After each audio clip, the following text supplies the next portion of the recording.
Things aren't great, but at least he's a nice guy.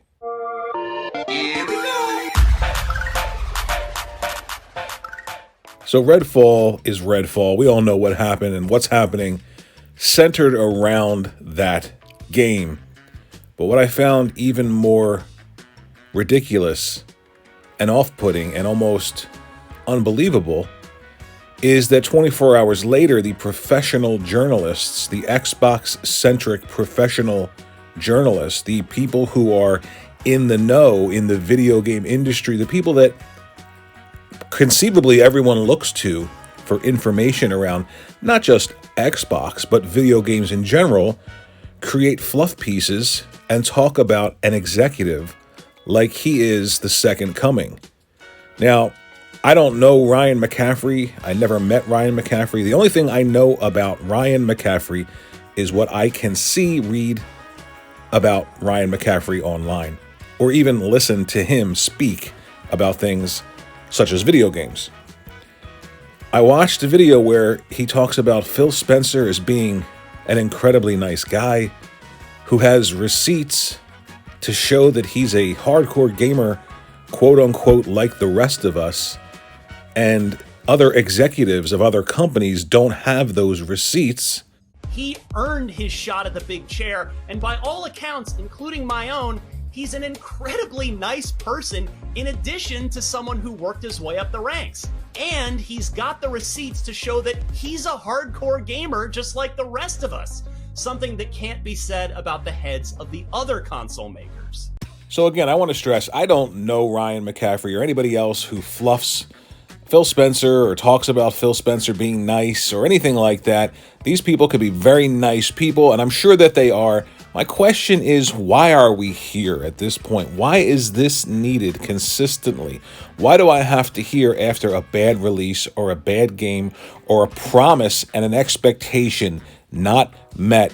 Why do I have to hear from adults, 30 and 40 and some 50-year-old men, that Phil Spencer is a nice guy, Phil Spencer plays video games? And now one of the most ridiculous statements that I think I've ever heard from somebody who is a quote-unquote professional.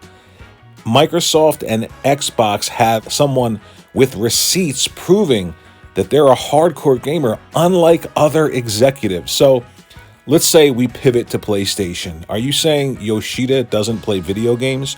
How about Mark Cerny? Are you referring to Mark Cerny, the man who spearheaded some of the most incredible games during the PlayStation 1 and PlayStation 2 generations? Not just developed those games, but also a hardcore gamer, the first American to ever design a Sony PlayStation with the PlayStation 4, and then go on to do it with the PlayStation 5. Who are we referring to?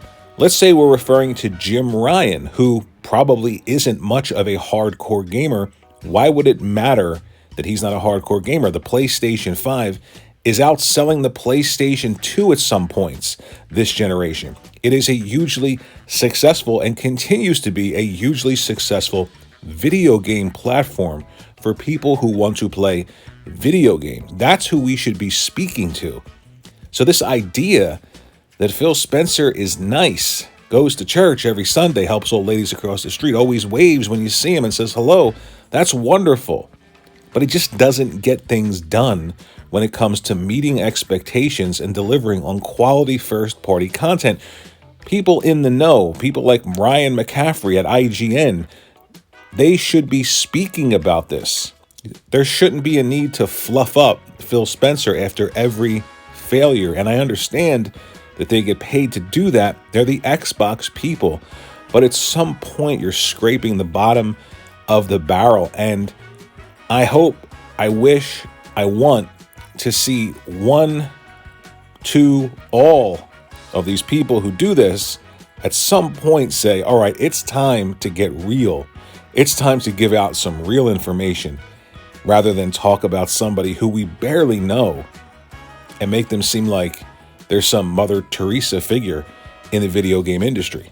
So that's all I got. I was honestly dumbfounded when I listened to this video.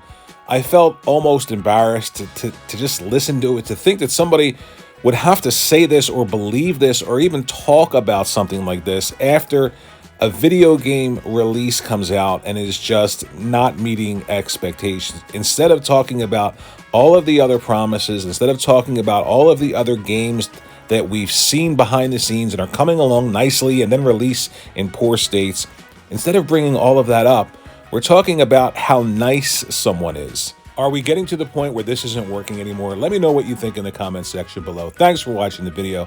Think about liking and subscribing, and I'll see you in the next one.